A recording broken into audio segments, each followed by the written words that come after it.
Hello class, today we are going to start class 12th chapter 3rd, that is current electricity.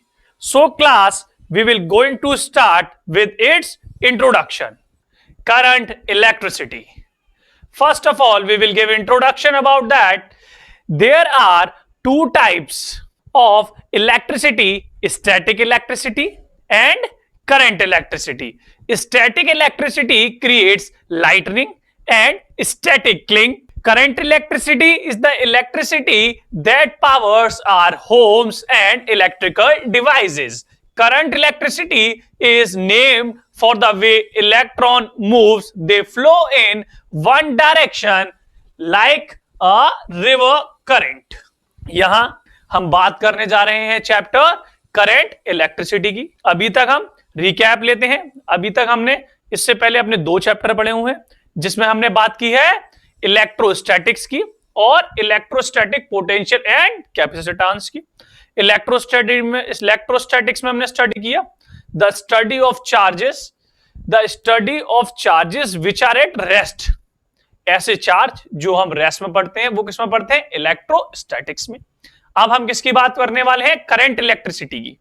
Current electricity में हम क्या बात करते हैं? मूविंग चार्जेस के बारे में. इलेक्ट्रोस्टैटिक्स में किसके बारे में बात करते हैं हम थे? When charges at rest.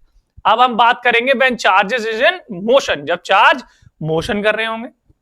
Further electricity दो टाइप की होती है, स्टैटिक इलेक्ट्रिसिटी और करंट इलेक्ट्रिसिटी. जैसे यहां पर डिफाइन किया हुआ है आपको, first is static electricity and another one is current electricity. Static electricity वो होती है जिससे हमें अपने एनवायरमेंट में या फिर अपने बादलों में कभी कभार हमें जो लाइटनिंग इफेक्ट दिखता है, एकदम लाइटनिंग इफेक्ट दिखता है, वो कैसी इलेक्ट्रिसिटी होती है? Static electricity.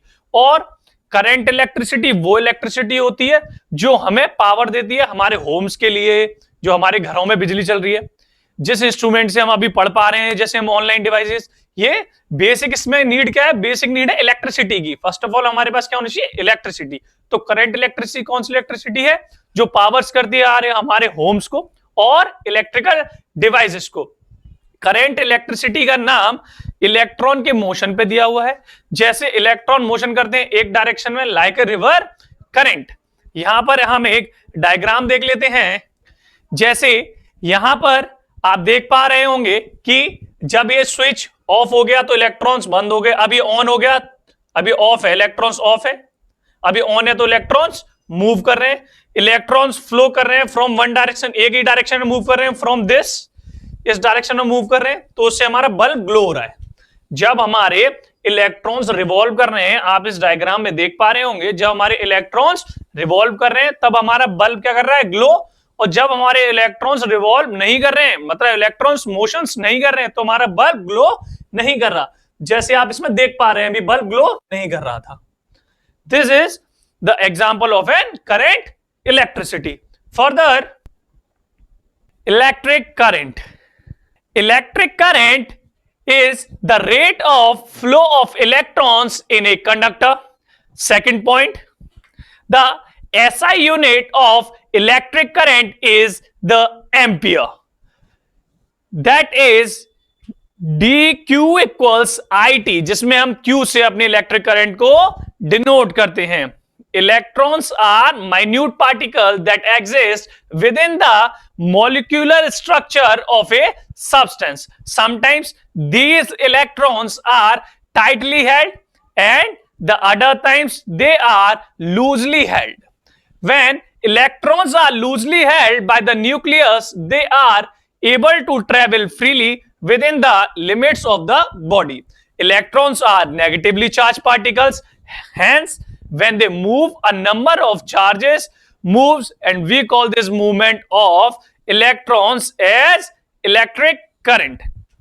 अभी हम बात कर रहे हैं करंट इलेक्ट्रिसिटी के. इसमें हमने सबसे पहले क्या पढ़ा कि करंट इलेक्ट्रिसिटी कब होती है? हमारा बल्ब कब ग्लो कर रहा था? हमारा बल्ब जब ग्लो कर रहा था तब हमने डायग्राम में देखा जब इलेक्ट्रॉन्स एक डायरेक्शन में फ्लो हो रहे थे तब हमारा बल्ब ग्लो कर रहा था. और जब इलेक्ट्रॉन्स फ्लो नहीं हो रहे थे तो हमारा बल्ब ग्लो नहीं कर रहा था. तो मेनली इसमें बात क्या है? Flow of electrons. जो इलेक्ट्रिक करंट है वो क्या है?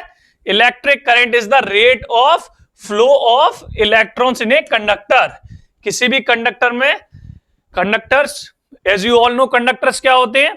जिनमें हमारा ऐसे मीडियम जिनसे हमारी हीट और करंट पास हो जाए उन्हें हम कंडक्टर्स कहते हैं। जो इलेक्ट्रिक करंट है उसकी ऐसा यूनिट एम्पियर होती है। इलेक्ट्रिक करंट की ऐसा यूनिट क्या होती है? एम्पियर। और इसे हम कैपिटल ए से डिनोट करते हैं। फर्दर या हमारे चार्ज और किसमें? चार्ज में और करंट में, एक चार्ज और करंट में एक रिलेशन दर्शाया गया है। वो किससे? चार्ज है वो किसके इक्वल होगा? आई टी, करंट के और टाइम के। तो यहां हम सबसे पहले किसकी बात कर रहे थे? इलेक्ट्रॉन से। इलेक्ट्रॉन फ्लो होने की वजह से हमारा क्या बन रहा था? Current electricity. तो मॉलिक्यूल के अंदर किसी भी सब्सटेंस के स्ट्रक्चर में जो इलेक्ट्रॉन्स होते हैं वो बहुत ही माइन्यूट पार्टिकल्स होते हैं, बहुत ही टाइनी पार्टिकल्स होते हैं। कभी कभी ये इलेक्ट्रॉन्स उस मॉलिक्यूल के स्ट्रक्चर में बहुत लूजली बाउंड होते हैं, कभी कभी बहुत लूजली पकड़े होते हैं, और कभी कभी ये न्यूक्लियस से ये बहुत टाइटली पकड़े होते हैं। जब न्यूक्लियस इन्हें हेल्ड किया होता है, न्यूक्लियस इलेक्ट्रॉन्स को पकड़ा होता है, तब वो लूजली बाउंड होते हैं, तो इलेक्ट्रॉन्स एक ऑर्बिट से दूसरी ऑर्बिट में चले जाते हैं, जिससे वो इलेक्ट्रॉन्स फ्लो कर जाते हैं और हमें क्या मिल जाता है? Current electricity.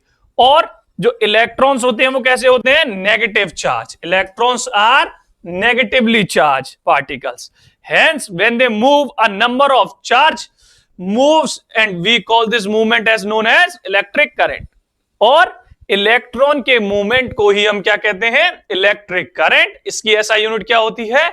एम्पियर। और करंट और चार्ज के बीच में हमने एक रिलेशन के बारे में पढ़ा, वो क्या था हमारा? Q equal I T. Further, electric current in conductors. अब हम बात करेंगे इलेक्ट्रिक करंट कंडक्टर्स में क्या शो करते हैं। Bodies in which the application of electric field results in the generation of electric current due to the movement of the electrons is called an electrical conductor. In such bodies, the electrons are free to move around inside the body, and their random motion can be influenced by an electric field. Most electrical conductors are metals, mainly because metal possesses electrons in the outermost orbit, where they are most loosely held and can move around easily. यहां पर हम conductors की बात कर रहे हैं और conductors में इलेक्ट्रिक करंट की बात कर रहे हैं। हमको पता है कि जो कंडक्टर्स होते हैं वही क्या कराते हैं? जो मीडियम्स होते हैं। कंडक्टर क्या होता है? Medium of transferring of current and heat is known as conductor. दो सब्सटेंस इन विच, ऐसे सब्सटेंस जिनमें हम हीट और करंट उनके थ्रू ट्रेवल करा सकते हैं या उनसे पास हो जाते हैं, उन्हें हम कंडक्टर्स कहते हैं। और जो ऐसा नहीं कर पाते उन्हें हम क्या कहते हैं? इंसुलेटर्स। उन्हें हम क्या कहते हैं? इंसुलेटर्स। और यहां पर बात की गई है जो हमारी मेटल बॉडीज होती हैं उनमें आप कभी भी मेटल का जो भी वायर होता है या कुछ भी होता है उनमें करंट जल्दी से आ जाता है ना।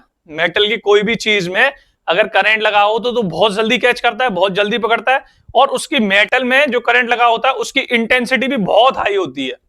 इंटेंसिटी भी बहुत हाई होती है, मतलब झटका लगता है किसी को इलेक्ट्रिक पोल से तो वो शॉक इतना हाई होता है कि मोस्ट ऑफ द केसेस में जो भी ह्यूमन बींग्स है, जो भी होता है ऑब्जेक्ट, वो डेड वाली पोजीशन में आ जाता है।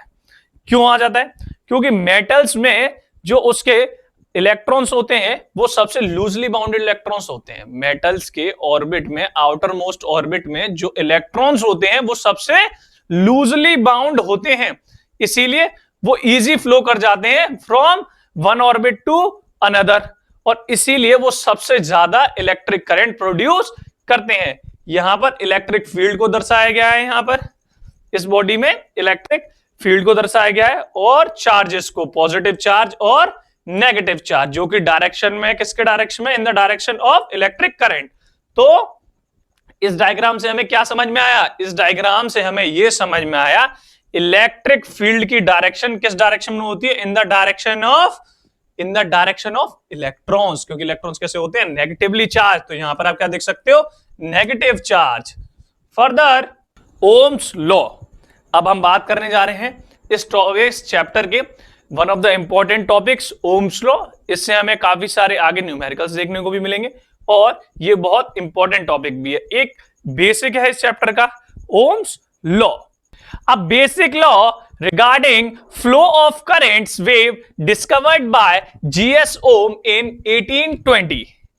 Long before the physical mechanism responsible for flow of currents was discovered, imagine a conductor through which a current is flowing and let V be the potential difference between the ends of the conductor. Then Ohm's law states that V is directly proportional to I. 1828 में, कब? 1828 में GS ओम ने, किसने? GS 1828 में GS ओम ने एक basic law दिया था रिगार्डिंग किसके? रिगार्डिंग करंट्स के। किसके रिगार्डिंग? करंट्स के। उन्होंने बताया कि कोई एक कंडक्टर इमेजिन करते हैं जिसमें आई करंट फ्लो हो रहा है और उसका पोटेंशियल वी है। उन्होंने बताया कि उनके पास कोई एक ऐसा कंडक्टर है जिसमें आई करंट फ्लो हो रहा है और उसका पोटेंशियल वी है, मतलब दोनों एंड पे उसका जो पोटेंशियल डिफरेंस है कंडक्टर कितना है? वी है। तो ओम्स ने उससे पोटेंशियल और करंट में एक रिलेशन दिया। उन्होंने बताया V is directly proportional. V क्या होगा? डायरेक्टली प्रोपोर्शनल होगा, पोटेंशियल डिफरेंस डायरेक्टली प्रोपोर्शनल होगा करंट के। V is directly proportional to I। Further और V इक्वल RI। अभी तक हमने पढ़ा हुआ है जब भी प्रोपोर्शनल का साइन हटता है तो वहां पर एक कांस्टेंट आ जाता है। जहां पर इक्वल लगा के लिखते हैं हम, तो यहां पर एक कांस्टेंट है R, where R is the resistance and I is the current, where the constant of proportionality R is called the resistance of the conductor. The SI unit of resistance is ohm, denoted by the symbol this। यहां पर जो R है उसे constant of proportionality कहते हैं। इस फॉर्मूले में जो R है रेजिस्टेंस, उसे क्या कहते हैं? Constant of proportionality. इस प्रोपोर्शनैलिटी की वजह से जो कांस्टेंट आया है वो क्या है हमारा? R। ये R क्या होता है? Resistance of the conductor. किसी भी कंडक्टर में ये रेजिस्टेंस को दर्शाता है। R क्या है? Resistance of the conductor. SI unit resistance की क्या होती है? ओम। SI यूनिट रेजिस्टेंस की क्या होती है? ओम। और करंट की क्या होती थी? एम्पियर। कंफ्यूज मत होना, करंट और रेजिस्टेंस में अलग अलग है। रेजिस्टेंस की ऐसा यूनिट है ओम, करंट की ऐसा यूनिट है एम्पियर। और इसको सिंबल इससे डिनोट करते हैं, इसे ओम बोलते हैं। सिंबल ओम, इसे सिंबल ओम से डिनोट करते हैं। फर्दर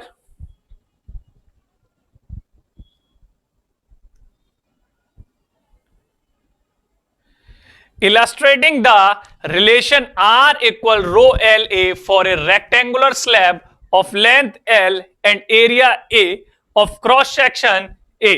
अब हम यहां पर बात करने वाले हैं रेजिस्टेंस के रिलेशंस के। रिलेशन है इसमें रेजिस्टेंस में और रेजिस्टिविटी में। रेजिस्टेंस और रेजिस्टिविटी के एक रिलेशन की बात करने वाले हैं, जहां पर आप ये फॉर्मूला देख पा रहे होंगे R equal rho L by A। इसको हम रो बोलते हैं, इसको हम रो बोलते हैं। L is the length. L क्या है? Length.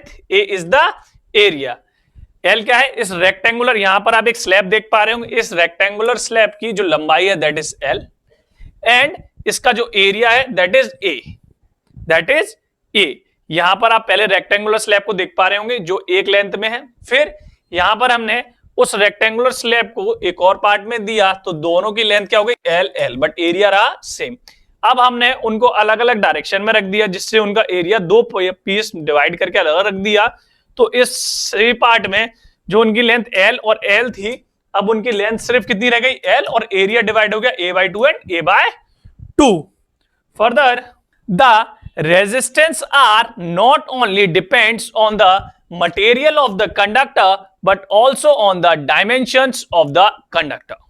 The dependence of R on the dimension of the conductor can easily be determined as follows. Consider a conductor satisfying equation to be in the form of slab of length L and cross-sectional area A. Imagine placing two such identical slabs by side so that the length of the combination is 2L.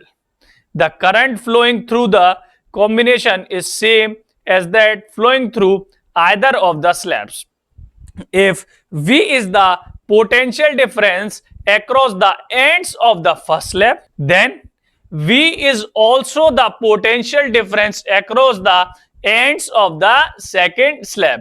Since the second slab is identical to the first and the same current I flows through both. यहां पर हम बात कर रहे हैं resistance के बारे में. उससे रिलेटेड अभी एक हमने फॉर्मूला देखा, वो था R equals rho L by A, जहां पर रो थी resistivity, L is the length of the slab and A is the area. वो हमने निकाला. वहां पर हमने एक कंडक्टिंग स्लैब ली, उसका डायमेंशन रखा L.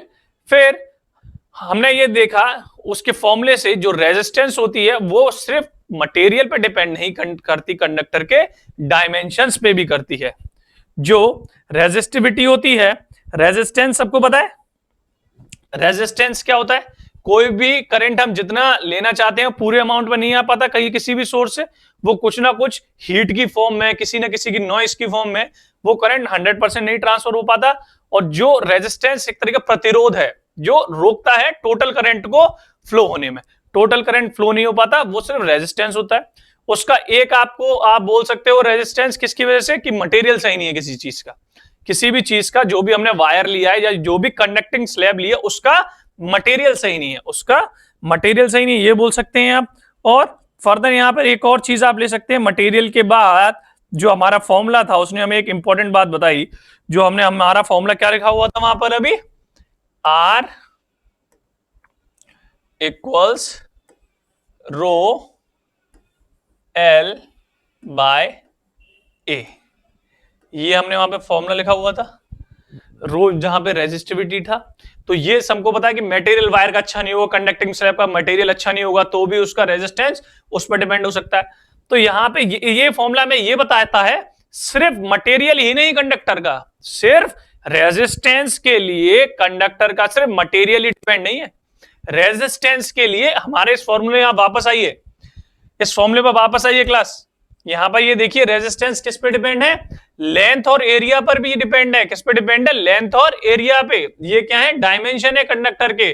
So resistance not only depend on the material of the conductor but also depends on the dimensions of the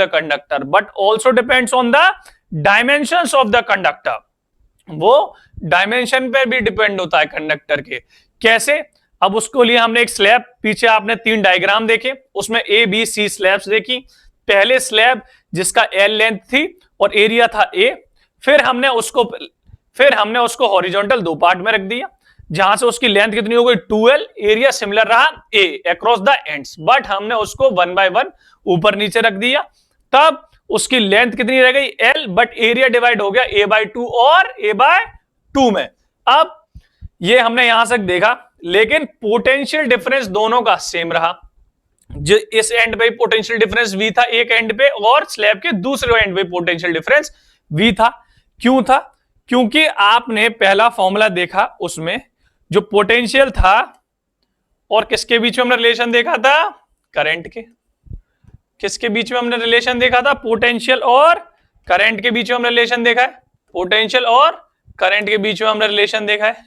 तो दोनों एंड पे कंडक्टर के, एक स्लैब के एक फेस पे और दूसरे फेस पे पोटेंशियल क्यों सेम रहेगा, क्योंकि उसमें करंट भी, कंडक्टर के दोनों एंड्स पे करंट भी सेम है, इसलिए पोटेंशियल भी दोनों एंड पर सेम रहेगा. Further the potential difference across the ends of the combination is clearly sum of the potential difference across the two individual slabs, and hence equals to B. The current through the combination is I and the resistance of the combination RC is from equation RC equal to VI equals to R। यहां से potential difference across the end of the combination, जब हम उस combination का हमने and एक potential difference निकाला, जब हमने उसे कॉम्बिनेशन के एंड पर जब हमने उसे कॉम्बिनेशन कर लिया था, तो वहां पर जो हमारे पास पोटेंशियल था, एरिया दो पार्ट में डिवाइड हो गया था, सी पार्ट में, और वहां से हमारा पोटेंशियल भी V प्लस V 2V आ गया था। ये किस फॉर्मूले से आया? जब हमको पता है रिलेशन किसके बीच में, वोल्टेज के बीच में और करंट के बीच में। किसके बीच में? वोल्टेज और करंट के बीच में, पोटेंशियल डिफरेंस और करंट के बीच में। वो क्या था हमारा? V is directly proportional to R। वहां पर डायरेक्टली प्रोपोर्शनल का साइन हट रहा था, तो एक कांस्टेंट ऑफ प्रोपोर्शनैलिटी आ रहा था, दैट इज R। यहां पर हम रेजिस्टेंस की बात कर रहे हैं, तो हमारे पास क्या आएगा? V over I, V over I आएगा। और जहां पर V कितना है? 2V। जहां पर V कितना है? 2V। तो 2V ओवर I कितना आ गया? 2V over I, that is equals to 2R। Since V by R, V by I equals to R, the resistance of either of the slab, thus doubling the length of a conductor doubles the resistance. In general, then resistance is proportional to length. इसमें देखा, जब हमने potential 2 times कर दिया तो resistance भी 2 times हो गया, क्योंकि V बाई I किसके इक्वल्स होता है? R के। तो 2V बाई I किसके इक्वल होगा? 2R के। फॉर्मूले से V is directly proportional to I, that is V equals to I into R। वहां पर जब V बाई I होता था, जब हमारे पास 2 नहीं होता था, V बाई I किसके इक्वल होता था? R के। लेकिन अब हमारे पास क्या आ गया? 2V बाई I, वो किसके इक्वल हो गया? 2R के। तो इससे हमें क्या पता चला? जब हम कंडक्टर की लेंथ को डबल कर देते हैं तो उसका रेजिस्टेंस भी डबल हो जाता है। जब हम उसका लेंथ ऑफ द कंडक्टर को जब हम डबल कर देते हैं, रेजिस्टेंस को हम जब स्लैब का डबल कर देते हैं, जब हमने उसके स्लैब को डबल कर दिया, पोटेंशियल डिफरेंस भी डबल हो गया और हमारा रेजिस्टेंस भी डबल हो गया। इससे हमें क्या पता चला? जो रेजिस्टेंस है वो डायरेक्टली प्रोपोर्शनल किसके है? लेंथ के। रेजिस्टेंस डायरेक्टली प्रोपोर्शनल किसके है? लेंथ की। तो ये हमारे पास निकल के आया जो फॉर्मूला था, R is directly proportional to rho L by A। तो हमने यहां पे अभी किसकी बात कर ली? लेंथ की, कि रेजिस्टेंस किस पे डिपेंड होता है? लेंथ पर भी डिपेंड होता है। Further next imagine dividing the slab into 2 by cutting it lengthwise so that the slab can be considered as a combination of two identical slab of length L but each having a cross-sectional area of A by 2. For a given voltage V across the slab, if I is the current through the entire slab, then clearly the current flowing through each of the two half slabs is I by 2.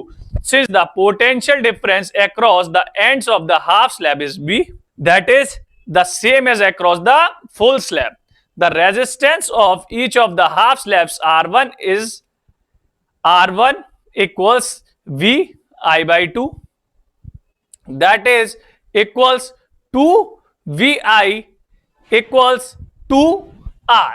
अब हम यहां पर जो हमारा formula था R is equals to rho L है, length की बात कर चुके हैं अभी तक। जो रेजिस्टेंस है वो डायरेक्टली प्रोपोर्शनल है लेंथ के। मतलब जितनी लेंथ बढ़ेगी उतना ज्यादा रेजिस्टेंस बढ़ेगा, जितनी ज्यादा लेंथ बढ़ेगी उतना ज्यादा रेजिस्टेंस बढ़ेगा। मतलब एक वायर है 100 मीटर का और एक वायर है 500 मीटर का, तो आप सोचोगे 500 मीटर के वायर तक मैं दूर तक इलेक्ट्रिसिटी पहुंचाऊंगा, लेकिन उसमें रेजिस्टेंस भी उतना ज्यादा लगेगा। 100 मीटर के वायर में रेजिस्टेंस कम लगेगा, जितना लंबा वायर उतनी ज्यादा रेजिस्टेंस। अब हम इन्होंने बात की, जब आपने स्लैब देखा था वहां पर, जब आपने स्लैब देखा था वहां पर कि जो स्लैब है उसे इन्होंने 2 पार्ट में डिवाइड कर लिया। जो इनके पास स्लैब था उसे इन्होंने 2 पार्ट में डिवाइड कर लिया। स्लैब को 2 पार्ट में डिवाइड कर लिया। फर्स्ट पोर्शन, सिमिलरली इन्होंने सेकंड पोर्शन रखा स्लैब का, सेकंड पोर्शन स्लैब का रखा। लेंथ थी वो तो सेम थी, L एरिया A था, टोटल एरिया, तो वो डिवाइड कितने में हो गया? A बाय A/2 और A/2 में डिवाइड हो गया। फर्दर करंट पूरे कंडक्टर में क्या जा रहा था, I, करंट पूरे कंडक्टर में क्या जा रहा था, I, तो यहां पे करंट कितना जाएगा, I/2 इसमें और I/2 इसमें, दोनों एरिया में करंट भी हाफ हाफ जाएगा। फॉर्मूला आपको पता है, V is directly proportional to I, V equals to RI, जहां से R क्या आएगा हमारे पास, V/I, V/I, I कितना है, I/2, तो कितना निकला 2R। तो यहां से क्या हो गया, एरिया हाफ करने से, जब हमने एरिया हाफ कर दिया तो भी हमारा रेजिस्टेंस 2 टाइम्स हो गया। एरिया हाफ करने से रेजिस्टेंस भी हमारा, एरिया हमने कम किया तो भी रेजिस्टेंस हमारा बढ़ गया। तो एरिया कैसा है हमारा, इनवर्सली प्रोपोर्शनल। तो एरिया हमारा कैसा हुआ, इनवर्सली प्रोपोर्शनल। रेजिस्टेंस की अभी तक हम बात कर चुके थे, रेजिस्टेंस के जो लेंथ के था डायरेक्टली प्रोपोर्शनल और एरिया के हैं इनवर्सली प्रोपोर्शनल। क्यों है, क्योंकि हम पहले लेंथ बढ़ा रहे थे वायर की, तो रेजिस्टेंस हमारा ट्वाइस हुआ था। अब यहां पर हमने एरिया को हाफ कर दिया, बढ़ाने की जगह एरिया को हमने कम कर दिया। कम करने के बाद भी जो रेजिस्टेंस है वो कितना होगा, ट्वाइस हो गया। रेजिस्टेंस कितना होगा, ट्वाइस हो गया। तो जो एरिया है वो कैसा है, इनवर्सली प्रोपोर्शनल है। Thus, halving the area of the cross section of a conductor doubles the resistance. In general, then the resistance R is inversely proportional to the cross sectional area. अब area की हमने बात की थी, area क्या हो रहा था, हाफ, लेकिन रेजिस्टेंस फिर भी बढ़ रहा था, रेजिस्टेंस बढ़ रहा था, एरिया कम हो रहा था। तो ये किसके डायरेक्शंस हैं, ये किसका रिलेशन है, इनवर्सली प्रोपोर्शनल का। इसीलिए हमने यहां पे क्या देखा, R is inversely proportional to 1/A। Combining equations 2 and 3 we get R is directly proportional to L/A। यहां पर कंबाइन करने के बाद हमने देखा जो R है वो डायरेक्टली प्रोपोर्शनल किसके है, लेंथ के, और इनवर्सली प्रोपोर्शनल किसके है, एरिया के। And hence for a given conductor R is directly proportional to ρ.LA। जब डायरेक्टली प्रोपोर्शनल का हटा साइन तो यहां पर रो आ गया, that is ρ.LA, where the constant of proportionality rho depends on the material of the conductor but not on its dimensions. Rho is called resistivity, जहां पर जो रो है वो बता रहा है कि जो रेजिस्टेंस है वो किस पे डिपेंड है, मटेरियल ऑफ द कंडक्टर पर भी। जो हमने पहले बात की थी बेसिक, जो कांस्टेंट जहां पे आया है रो, ये किस पे डिपेंड है, मटेरियल ऑफ द कंडक्टर के, लेंथ ऑफ द वायर के और एरिया ऑफ द वायर के। रेजिस्टेंस हमारा 3 चीज पे डिपेंड है, किस किस पर, material of the conductor, length of the conductor and area of the conductor. Further using the last equation Ohm's law reads V equals I into R। Last equation हम Ohm's law पढ़ चुके हैं अभी तक। V डायरेक्टली प्रोपोर्शनल है I के potential difference across the ends, किसके directly proportional है, करंट की, जो कि जहां पर साइन हटता था डायरेक्टली प्रोपोर्शनल का तो एक कांस्टेंट ऑफ प्रोपोर्शनैलिटी आती थी, that is R, resistance. Resistance हम कितना निकाल चुके हैं, ρL/A। रेजिस्टेंस हम कितना निकाल चुके हैं, ρL/A, जो हमने अभी इससे पहले डायरेक्ट फॉर्मूला पढ़ा था ना, R is equals to ρL/A। वो कहां से आया, आप समझ आया सबको, यहां से R क्या हो गया, R is direct equals to ρL/A। Current per unit area taken normally to the current L/A is called current density and is denoted by J. The SI unit of current density are ampere per meter square. Further, if E is the magnitude of uniform electric field in the conductor whose length is L, then the potential difference V across its end is E into I. Using the last equation reads EI equal J rho L. यहां पर current per unit area, अब इन्होंने किसकी बात की, current per unit area की। जब हम करंट पर यूनिट एरिया की बात करते हैं तो जो हम करंट को कैसे लेते हैं, नॉर्मल, किसी भी सरफेस के नॉर्मल जो लाइन जा रही होती है उससे हम करंट को लेते हैं, दैट इज L/A। उसको हम कहते हैं करंट डेंसिटी, जिससे हम किससे डिनोट करते हैं, J से। यहां पर जो J शो कर रहा है ये करंट डेंसिटी शो कर रहा है। रो resistivity, L is the length of the conductor, E is the electric field and I is the current. I क्या है यहां पर? करंट। और E equals J rho. The above relation for magnitudes E and J can indeed be cast in a vector form. अब जो relation है हमने पढ़ा है यहां पे E L इक्वल्स J रो L, L से L कैंसिल हो जाएगा, E कितना आ जाएगा यहां पर? J रो। तो इलेक्ट्रिक फील्ड किसके इक्वल है? करंट डेंसिटी के और रेजिस्टिविटी के। तो जो करंट इलेक्ट्रिक फील्ड है वो हमने अभी तक पहले चैप्टर्स में पढ़ा हुआ है, वो कैसी है? हमारी एक वेक्टर क्वांटिटी है। तो हम इस फॉर्मूले को हम वेक्टर फॉर्म में भी कास्ट कर सकते हैं। Further the current density which we have defined as the current throughout the unit area normal to the current is also directed along E and is also vector J that is equals to J E by L. Thus, the last equation can be written as E equals J rho. क्या लिख सकते हैं हम? E equals J rho current density को further, और J equals sigma E। ये हमने बात की करंट डेंसिटी की, जिसे हम E equals J rho और J equals sigma E भी लिख सकते हैं। Where sigma equals 1 upon rho is called the conductivity। यहां पर E equals J rho आया था, यहां पर E equals J rho ये आया था, जहां पर हम जो 1 upon rho होता है उसे हम सिग्मा लिख देते हैं। 1 upon rho को हम क्या लिख देते हैं? सिग्मा। तो रो को हम क्या लिख देंगे? क्या हो जाएगा हमारे पास यहां पर? E equals J 1 upon rho। तो जहां से वो कितना आ जाएगा हमारा? सिग्मा नीचे आ जाएगा। तो जहां से सिग्मा क्या हो जाएगा हमारा? यहां से, यहां पे सिग्मा हमारा नीचे आ गया, तो यहां से हमारा सिग्मा रह जाएगा। तो ये कितना हो जाएगा? मल्टीप्लीकेशन में इसके आ जाएगा, इसके मल्टीप्लीकेशन में आ जाएगा। तो वहां से हमारा J कितना आ जाएगा?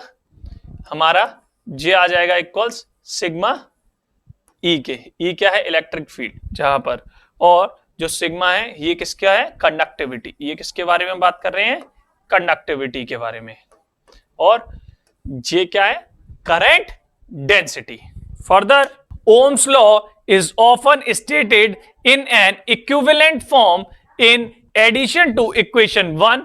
In the next section, we will try to understand the origin of the Ohm's law as arising of the characteristic of the drift of electrons. अब यहां पर हमने Ohm's law की बात की, और Ohm's law से रिलेटेड जितने फॉर्मूले थे, करंट डेंसिटी की बात की, रेजिस्टिविटी की बात की।